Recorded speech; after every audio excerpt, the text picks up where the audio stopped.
မင်္ဂလာပါရှင်သိပ္ပံနဲ့နည်းပညာဝန်ကြီးဌာနနည်းပညာတက်မွေးပညာနဲ့လေ့ကျင့်ရေးဦးစီးဌာနအနေဖြင့်မြန်မာနိုင်ငံနဲ့အိန္ဒိယနိုင်ငံကြားရန်ဆန်စွာအကျိုးဖြစ်ထွန်းစေမည် Quick Impact Project များအကောင့်ထဲပေါ်ဆောင်ရွက်ရန်အကူအညီပေးရေးသဘောတူစာချုပ်အရနားလည်မှုစာချုပ်လွှာကို24ရက်10လ2024တွင်သဘောတူလက်မှတ်ရေးထိုးပြီးစတင်အကောင့်ထဲပေါ်ဆောင်ရွက်ခဲ့ပါတယ်ရှင်စီမံကိန်းလုပ်ငန်းကိုမြန်မာကျေးလက်ဒေသဖွံ့ဖြိုးရေးအတွက်လေယာစိုက်ပျိုးရေးစွန့်ပစ်ပစ္စည်းများအား slow pyrolysis ပြုလုပ်ပြီးကတ္တရာကင်းစင်သော free and dry type gasification ဖြစ်စဉ်အားစမ်းသပ်လေ့လာခြင်းခေါင်းစဉ်ဖြင့်နည်းပညာတက်မွေးပညာနှင့်လေ့ကျင့်ရေးဆရာတက်သင်ကောလိပ် TTTC ဘဲလင်းတွင်အကောင့်ထဲပေါ်ဆောင်ရွက်ခဲ့ပါတယ်ရှင်TTTC ဘဲလင်းသည်မန္တလေးတိုင်းဒေသကြီးကြောက်ဆယ်ခရိုင်စင်ငိုင်မြို့နယ်ဘဲလင်းရွှေစာရန်လမ်းမကြီးပေါ်တွင်တည်ရှိပါရဲ့ရှင်။ကြောက်ဆယ်ခရိုင်တွင်၌သမိုင်းဝင်ရှေးဟောင်းမွေနှစ်တစ်ခုဖြစ်တဲ့မက္ခရာမြို့ဟောင်းနှင့်ထင်ရှားကျော်ကြားသောတကိုးကြီးဖျားစေတီများပွဲတော်များလည်းရှိပါရဲ့ရှင်။ကျောင်းပတ်ဝန်းကျင်နှင့်ဘဲလင်းရွှေစာရန်လမ်းမကြီးပေါ်တွင်ဒေသဖွံ့ဖြိုးရေးအတွက်ဖွင့်လှစ်ထားသောစက်ရုံအလုပ်ရုံများစွာတည်ရှိသည့်အပြင်အညာအင်းလေးလို့ခေါ်ဆိုကြတဲ့စွန်ရမ်းအင်းကြာခံကဲ့သို့တာယာလပသောတဘာဝရှုခင်းများနှင့်လည်းဝန်းရံလျက်ရှိပါတယ်ရှင်။ Quick Impact Project အတွက်လိုအပ်သောစက်ပစ္စည်းများဝယ်ယူနိုင်ရေးအတွက်2024-2025 ဘဏ္ဍာနှစ်တွင်တင်ဒါစီစစ်ရွေးချယ်ရေးလုပ်ငန်းများကိုနည်းပညာတက်မွေးပညာနှင့်လေ့ကျင့်ရေးဦးစီးဌာန၏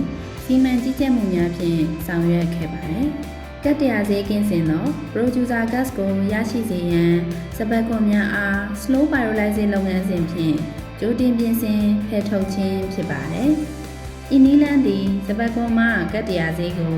Gasifier ၏အပြင်ဘက်တွင်ဖယ်ရှားခြင်းဖြစ်ပါတယ်။ကောင်းမွန်သောစပတ်ကွန်မီးသွေးရရှိစေရန်တပ်ပေါင်းဖို့အား1မိနစ်တွင်2ပတ်နှုန်းဖြင့်လဲပတ်စေပါတယ်။ Slow pyrolysis process မှာဘေးထွက်ပစ္စည်းဖြစ်ထွက်လာသောငွေ့ရည်မဖွင့်နိုင်သောဓာတ်ငွေ့များအားလောင်ကျွမ်းစေပြီးလုပ်ငန်းစဉ်တွင်လိုအပ်သောအပူစွမ်းအင်ဖြင့်ပြန်လည်အသုံးပြုခြင်းဖြင့်စွမ်းအင်သုံးစွဲမှုကိုသက်သာစေမှာဖြစ်ပါတယ်။ Slow pyrolysis process မှာရရှိသောစပတ်ကွန်မီးသွေးကို gasify ပြုလုပ်ခြင်းဖြင့်အင်ဂျင်မောင်းနှင်ရန်ကတ္တရာဈေးကင်းစင်သောဓာတ်ငွေ့ကိုရရှိမှာဖြစ်ပါတယ်။ထို့အပြင် waste plastic များကိုသဘာဝပတ်ဝန်းကျင်ထိခိုက်မှုလျှော့ချနိုင်စေရန်နှင့်စွမ်းအင်အရင်းမြစ်ဖြင့်ပြန်လည်သုံးချနိုင်စေရန် fast pyrolysis နည်းပညာကိုအသုံးပြုခဲ့ပါတယ်။၎င်းနည်းပညာသည်ပလတ်စတစ်များကိုဓာတ်ပေါင်းပိုတွင်ထည့်သွင်းကာအောက်ဆီဂျင်မပါဝင်သည့်အခြေအနေတွင်သတ်မှတ်ထားသောအပူချိန်အထိအပူပေးခြင်းဖြင့်ပလတ်စတစ်များကိုအငွေ့အဖြစ်ပြောင်းလဲစေပါတယ်။ထွက်ရှိလာသောငွေများကိုကွန်ဒန်ဆာတွင်အေးခံစေပြီးဒီဇယ်နှင့်ဆင်တူသောလောင်စာဆီဖြင့်ပြန်လည်ရရှိပါတယ်။ Fast pyrolysis process မှာဘေးထွက်ပစ္စည်းဖြစ်ထွက်လာသော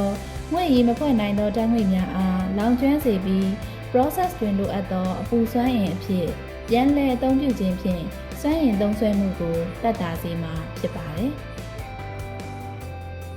Waste plastic pyrolysis process မှာရရှိသောလောင်စာဆီနှင့် dry type gasifier မှရရှိသော char free producer gas တို့ပေါင်းစပ်သုံးစွဲကာအင်ဂျင်အားမောင်းနှင်ပါတယ်။ dry type gasifier သည် wet type gasifier များတွင်ထွက်ပေါ်လာသောဓာတ်ငွေ့မှကတ္တရာဆေးကိုဖယ်ရှားရန်ရေကိုအသုံးပြုခြင်းမရှိသောကြောင့်အက်ဆစ်နှင့်အဆိပ်ပါဝင်သောရေဆိုးများပတ်ဝန်းကျင်သို့စွန့်ပစ်ခြင်းမရှိပါ။သို့ပါ၍ dry type gasification နည်းပညာဖြင့်လျှပ်စစ်ဓာတ်အားထုတ်လုပ်ရာတွင်စမ်းဆောင်ရင်ကောင်းမွန်ပြီးသဘာဝပတ်ဝန်းကျင်နှင့်လိုက်လျောညီထွေရှိသော gasifier ကိုရရှိနိုင်ပါတယ်။ထိုနည်းပညာနှင့်လုပ်ငန်းစဉ်များကိုမျှဝေရန်ရည်ရွယ်၍နည်းပညာဆိုင်ရာဆရာဆရာမများအတွက်အသိပညာနှင့်နည်းပညာမျှဝေခြင်းအလုပ်ရုံဆွေးနွေးပွဲကို28ရက်10လ2025ခုနှစ်တွင်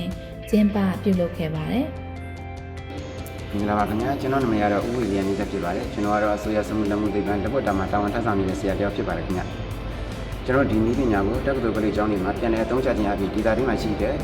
ကျောင်းသူကျောင်းသားများကို waste to energy နည်းပညာတွေကိုလက်တွေ့သင်ကြားပေးနိုင်မှာဖြစ်ပါတယ်ခင်ဗျ။ဒါပြင်တက္ကသိုလ်ကောလိပ်ကျောင်းများတည်ရှိရာဒေသအလိုက်မှာရှိတဲ့ plastic အမတ်ဒရိုက်တွေကိုရှော့ချပြီးဒီဇယ်နဲ့ဆင်တူတဲ့လာတူလောင်စာစီကိုထုတ်လုပ်နိုင်တဲ့အတွက်ကြောင့်မလို့ကျွန်တော်တို့ဒေသမှာရှိတဲ့စက်မှုလက်မှုလုပ်ငန်းတွေကိုအဆင့်မြင့်တင်နိုင်မှာဖြစ်ပါတယ်ခင်ဗျ။ကျွန်တော်တို့အနေနဲ့ဒီနည်းပညာကိုလေ့လာခွင့်ရတဲ့အတွက်အိန္ဒိယအစိုးရနေပြည်သူပြည်သားတွေကိုအထူးပင်ကျေးဇူးတင်ရှိပါတယ်ခင်ဗျ။ မင်္ဂလာပါခင်ဗျာကျွန်တော်နာမည်ဦးပူမောင်ဖြစ်ပါတယ်ဆိုဝါစက်မှုလက်မှုသိပ္ပံနေပြီးတော့မှတာဝန်ထမ်းဆောင်နေတဲ့ဆရာတစ်ယောက်ဖြစ်ပါတယ်ဒီနည်းပညာကိုပထမဆုံးစာတွေ့လက်တွေ့သင်ယူခဲ့ခြင်းဖြစ်ပါတယ်ခင်ဗျာအထူးသဖြင့်ကျွန်တော်တို့မြန်မာနိုင်ငံဟာစိုက်ပျိုးရေးရှိခံတဲ့နိုင်ငံဖြစ်တာကြောင့်ဒီနည်းပညာကိုကျွန်တော်တို့ကျောင်းများတည်ရှိရာဒေသအလိုက်တဘာဝနဲ့ညီညွတ်သောစွမ်းရည်ပြန်လည်ရရှိစေဖို့ကျွန်တော်ပြန်လည်သုံးသပ်သွားပါမယ်ခင်ဗျာ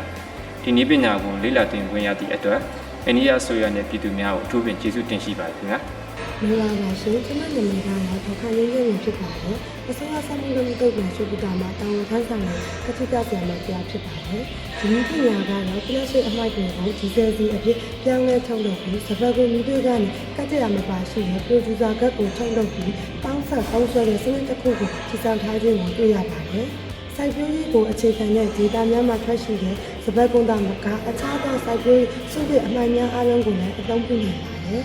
်ဒီနည်းပညာကိုဆက်လက်လေ့လာပြီးတော့ပြည်ပနာလုပ်ငန်းများကိုလည်းပြုလုပ်ချင်ပါတယ်။ယခုလိုဒီနည်းပညာကိုလေ့လာခွင့်ရရှိခဲ့တဲ့အတွက်အိန္ဒိယအစိုးရနဲ့ပြည်သူများအားလုံးကိုကျေးဇူးတင်ရှိပါတယ်ရှင်။ မင်္ဂလာပါရှင်ကျမတို့ Polytechnic University ဘိမှာဆရာမတအူးပဲဖြစ်ပါတယ်ရှင်ကျမတို့အနေနဲ့ဒီတက်ရှင်တဲ့လေ့ပညာစနစ်ကိုလေ့လာသင်ခွင့်ရတဲ့အတွက်ဂုဏ်ယူမိပါတယ်ရှင်ကျမတို့အနေနဲ့မြန်မာနိုင်ငံမှာတဘာဝပတ်ဝန်းကျင်ကာကွယ်ဖို့ရန်နဲ့မျိုးဆက်သစ်လူငယ်တွေအတွက်တက်ရှင်တဲ့စွမ်းရည်နာဂတ်တစ်ခုကိုတည်ဆောက်ဖို့ရန်အတွက်အကျိုးစားကြရမှာဖြစ်ပါတယ်ရှင်ကျမတို့အနေနဲ့ရည်မှန်းချက်အနေနဲ့ကတော့ဒီစနစ်ကိုတက္ကသိုလ်ဒီဂရီကောလိပ်အသီးသီးမှာပြန်လည်အသုံးချဖို့ရန်အတွက်တိုးချဲ့ကြရမှာဖြစ်ပါတယ်ရှင်ဒီစနစ်ကိုလေ့လာသင်ခွင့်ရတဲ့အတွက်အိန္ဒိယအစိုးရနဲ့ပြည်သူတွေကိုကျေးဇူးတင်ရှိပါတယ်ရှင် ထို့အပြင်ပြင်ပစက်မှုလက်မှုလုပ်ငန်းရှင်များအတွက်အသိပညာနှင့်နည်းပညာမျှဝေခြင်းအလုပ်ရုံဆွေးနွေးပွဲကို12ရက်12လ2025ခုနှစ်တွင်ကျင်းပပြုလုပ်ခဲ့ပါတယ်။ ကျွန်တော်ကတော့မျိုးဝင်ဖြစ်ပါတယ်မန္တလေးတိုင်းဒေသကြီးကုန်သည်များနဲ့စက်မှုလက်မှုလုပ်ငန်းရှင်များအသင်းကိုစားပြုတက်ရောက်လာခြင်းဖြစ်ပါတယ်ဒီနည်းပညာလေးတွေဆိုရင်အခုချိန်ခါမှာအင်မတန်ကိုမြန်မာနိုင်ငံအတွက်အသုံးဝင်ပါတယ်တကယ်လည်းဒီနေ့နည်းပညာလေးဟာလက်ရှိမြန်မာနိုင်ငံမှာအဓိကလိုအပ်နေတဲ့လောင်စာနဲ့ပတ်သက်ပြီးမှဒီကမ္ဘာမှာလည်းအားကိုးနေရတဲ့ရုပ်ကျွန်းလောင်စာတွေထဲမှာဒီနည်းပညာတော့ဖြင့်အမိုက်နဲ့ပတ်ဝန်းကျင်ကိုဆိုးကျိုးပြုစေတဲ့ plastic တွေကနေပြီးမှအသုံးဝင်တဲ့လောင်စာတစ်ခုကိုဖြစ်မြောက်အောင်လုပ်တယ်လုပ်တဲ့အခါမှာလည်းပဲထပ်ပြီးတော့ပတ်ဝန်းကျင်ကိုမထိခိုက်တဲ့ clean technology တာကိုဖယ်ရှားတဲ့နည်းကိုလည်းကျင့်သုံးခြင်းလည်းဖြစ်ပါတယ်အဲ့ဒီက MRCCI ကိုစားအိန္ဒိယနိုင်ငံနဲ့အိန္ဒိယပြည်သူပြည်သားများအားလုံးကိုလည်းပဲကျမ်းမာချမ်းသာကြပါစေလို့ဆုတောင်းပါတယ် မင်္ဂလာပါခင်ဗျာကျွန်တော်ကတော့မန္တလေးစက်မှုဆောင်က Manchester Machinery Company Limited ရဲ့ Managing Director ဖြစ်ပါတယ်စက်မှုလက်မှုလုပ်ငန်းနဲ့စက်ကရိယာတည်ထွင်မှုလုပ်ငန်းတွေကိုဦးစားပေးထုတ်လုပ်နေတဲ့လုပ်ငန်းတစ်ခုဖြစ်ပါတယ်ယခင်ကကျွန်တော်ကမိမိတို့စက်မှုဆောင်မှာလက်စစ်မီအပြည့်အဝမရရှိတဲ့ကာလမှာကျွန်တော်တို့စပက်ခုံကနေပြီးတော့မှစွမ်းရည်ဖြစ်ထုတ်လုပ်တဲ့ gasifier တွေကိုကိုယ်တိုင်နမူနာသဘောမျိုးနဲ့လုပ်ခဲ့မှုပါတယ်အဲ့ဒီရဲ့အတွေ့အကြုံရဆိုလို့ရှိရင်ကျွန်တော်တို့ရဲ့နည်းပညာပြီးအနည်းငယ်လိုအပ်ချက်တွေရှိနေပြီးတော့အခုဒီနည်းပညာဖလှယ်ပွဲမှာရောက်ရှိတဲ့အချိန်မှာတော့ကျွန်တော်တို့စပယ်ခွန်ကနေထွက်လာတဲ့ producer gas ကထွက်တဲ့ကတ်တရားကိုဖယ်ထုတ်တဲ့နည်းစဉ်အသစ်ကိုကျွန်တော်တို့ရရှိခဲ့ပါတယ်ဆွေးနွေးပွဲမှာကျွန်တော်တို့ရရှိခဲ့တဲ့ကျိုးကျေးဇူးတွေကတော့ plastic အမှိုက်ကနေပြီးတော့စွမ်းရည်အဖြစ်နဲ့ပြုပြင်ပြောင်းလဲသုံးစွဲနိုင်တဲ့နည်းပညာကိုရဲ့လမ်းစာကိုပြရှိခဲ့ပါတယ်။အဲ့ဒီနည်းပညာကြောင့်မလို့ကျွန်တော်တို့စက်ရုံတွေကထုတ်တဲ့ waste တွေအမှိုက်တွေနောက်တစ်ခါလူနေရက်ွက်တွေကထွက်တဲ့ plastic အမှိုက်တွေအားလုံးကိုစွမ်းရည်အဖြစ်သို့ပြုပြင်ပြောင်းလဲထုတ်လုပ်သွားနိုင်မယ်ဆိုတဲ့ကျွန်တော်တို့ concept ကို idea ကိုရရှိပါတယ်။အကြံပြုပြောကြားချင်တာကတော့တိုင်းဒေသကြီးအသီးသီးမှာရှိတဲ့မြို့နယ်အသီးသီးမှာဒီလိုမျိုးကျွန်တော်တို့ဒီစွမ်းအင်ကို waste ကနေပြီးတော့မှစွမ်းအင်ထုတ်တဲ့စက်ကရိယာတွေအားကိုနမူနာအဖြစ်နဲ့ထုတ်လုပ်ပေးဖို့အကြံပြုလိုပါတယ်။အဲ့ဒီနည်းပညာကိုရရှိခြင်းအပြင်ပတ်ဝန်းကျင်တန်ရှင်းရေးကနေတဆင့်စွမ်းအင်အတွက်ကိုမြန်မာနိုင်ငံတဝန်းလုံးအတွက်ကိုအထောက်အကူပြုသွားမယ်လို့ကျွန်တော်မျှော်လင့်ပါတယ်။အိန္ဒိယနိုင်ငံကနေပြီးတော့မှကျွန်တော်တို့ဒီ project ကိုထောက်ပံ့ပေးတဲ့အစီအစဉ်လို့သိရပါတယ်။အခုလိုနည်းပညာ မျှဝေဖလှယ်ပွဲကိုတက်ရောက်ခွင့်ရတဲ့အတွက်ကြောင့်မလို့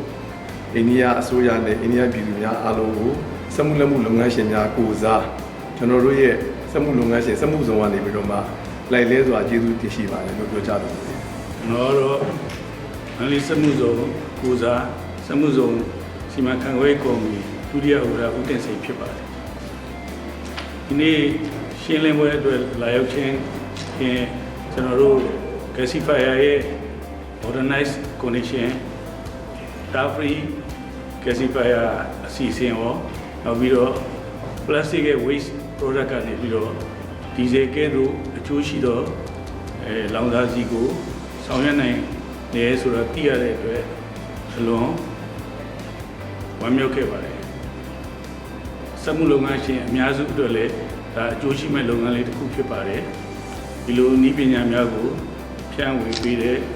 အိန္ဒိယနိုင်ငံအစိုးရနဲ့တကွာဒီအစီအစဉ်ကိုဆောင်ရွက်ပေးတဲ့ဆရာများအားလုံးကိုကျေးဇူးတင်ကြောင်းပြောကြားလိုပါတယ် TTDC ပဲလင်းနေဖြင့် dry type gasifier မှရရှိသောကတ္တရာကင်းစင်သောတန်းငွေနှင့်စွန့်ပစ်ပလတ်စတစ်အမိုက်များမှထုတ်လုပ်ထားသောလောင်စာဆီကိုအသုံးပြု၍လျှက်စစ်ဓာတ်အားထုတ်လုပ်ခြင်းကိုစမ်းသပ်လေ့လာခဲ့ရာရလဒ်ကောင်းများရရှိခဲ့ပါသည်